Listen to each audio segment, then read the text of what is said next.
दिल्ली की हवा में घुल रहे जहर की करते हैं। दिल्ली एनसीआर में सांस लेना बहुत मुश्किल हो गया है। दिल्ली एनसीआर में आसमान में धूल और धुएं का गुबार छाया हुआ है। 4 तस्वीरें आपके सामने हैं। दिल्ली, नोएडा, गाजियाबाद, गुड़गांव, हर तरफ धूल और धुएं का गुबार आसमान में आप जहां नजर डालेंगे वहां आपको दिखाई देगा। जाहिर तौर पर सांस लेना मुश्किल हो गया है। दिल्ली में तो वायु प्रदूषण अपने बेहद खतरनाक स्तर तक पहुंच गया है। राजस्थान और बलूचिस्तान से आ रही गर्म धूल भरी हवाओं से दिल्ली का ये हाल हुआ है। ये दिल्ली एनसीआर की 4 तस्वीरें आपके सामने हैं। दिल्ली के वासियों के साथ साथ एनसीआर में जितने लोग रहते हैं उनका सांस लेना अब मुश्किल हो गया है। हवा में धूल के कण बढ़ जाने से सांस लेने में लोगों को भारी परेशानी हो रही है और सांस के मरीजों के लिए स्थिति बेहद खराब है। मौसम विभाग के मुताबिक दिल्ली में ये हालात अगले 2 से 3 दिन तक बने रह सकते हैं। और चलिए हमारे साथ हमारे संवाददाता पुलकित नागर इस वक्त दिल्ली के इंडिया गेट से जुड़े हुए हैं, उनका रुख कर लेते हैं। पुलकित, बीती शाम की अगर बात करें कुछ भी सड़क पर दिखाई नहीं दे रहा था, विजिबिलिटी बेहद कम हो गई थी, सांस लेने में भी तकलीफ हो रही थी। अभी क्या कुछ हालात है वहां? देखिए, पहली तस्वीर इनकी देख लेते हैं। ये एक्सरसाइज कर रहे थे इंडिया गेट पर और बहुत बुरी स्थिति में है। 2 दिन से आपको कितनी परेशानी है? 2 दिन से तो सर बहुत ज्यादा परेशानी है। Pollution level of course Delhi में बहुत ज्यादा बढ़ गया है और सर कहा नहीं जा सकता कि आने वाले टाइम में पोल्यूशन लेवल कितना बढ़ जाए। अच्छा, आप डेली एक्सरसाइज करने आते हैं क्या? जी सर, डेली आते हैं जी। तो क्या लोगों में भी मैं देख रहा हूँ बहुत कमी है, लोग पहुंच नहीं रहे इंडिया गेट? जी सर, जैसे कि आपने बताया कि पोल्यूशन लेवल बहुत ज्यादा इंक्रीज हो चुका है। लोग अब घर से निकलने से भी डर रहे हैं कि कुछ लोग मेरे साथ हरियाणा के हैं। हरियाणा के हाल भी जान लेते हैं, क्योंकि राजस्थान से जो धूल भरी आंधी चल रही है उसका असर हरियाणा और दिल्ली पे सबसे ज्यादा हो रहा है। आप हरियाणा से आज सुबह पहुंचे हैं, हरियाणा में क्या हालात थे? हरियाणा में कल दिन भर पूरा धूल उड़ती रही है, बिल्कुल धुंधला मौसम रहा है। जहां भी मैं कल गोहाना गया था काफी दिक्कत हो रही थी ट्रैफिक में।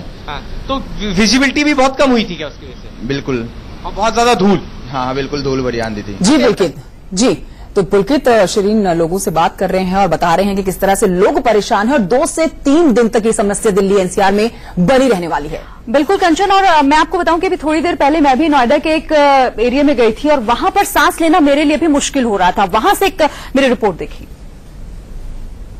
से दिल्ली वासियों के लिए, साथ ही नोएडा वासियों के लिए भी सांस लेना दूभर सा हो चला है, क्योंकि दिल्ली और एनसीआर का जो क्षेत्र है वो गैस चैम्बर जैसा नजर आ रहा है।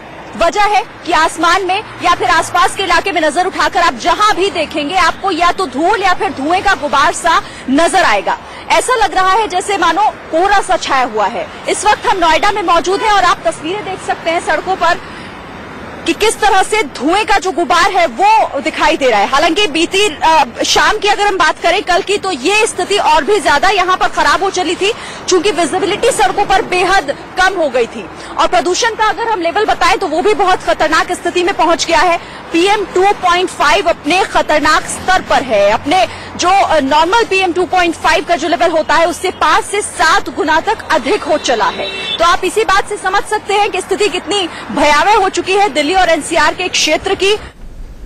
तो शिरीन की आप ये रिपोर्ट देख रहे थे जो अब से कुछ देर पहले बाहर गई थी और उन्होंने आपको मौसम का हाल बताया कि दिल्ली एनसीआर में क्या मौसम बना हुआ है। शिरीन, जितिन गोस्वामी ने भी गाजियाबाद से एक रिपोर्ट भेजी है, आइए दिखाते हैं दर्शकों को।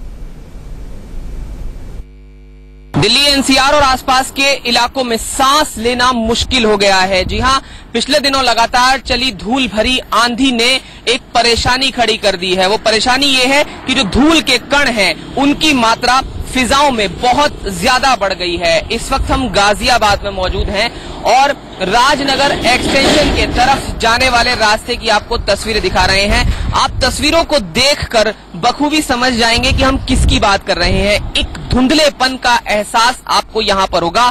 आपको मैं उदाहरण के तौर पर बताने की कोशिश करूं तो सामने जो आप बिल्डिंग देख रहे हैं वो आपको बहुत क्लियर नजर नहीं आएगी। जब आप तो दिल्ली, नोएडा और अब गाजियाबाद से जितिन गोस्वामी की रिपोर्ट देख रहे थे। 2 से 3 दिन तक ये समस्या आगे बने रहने वाली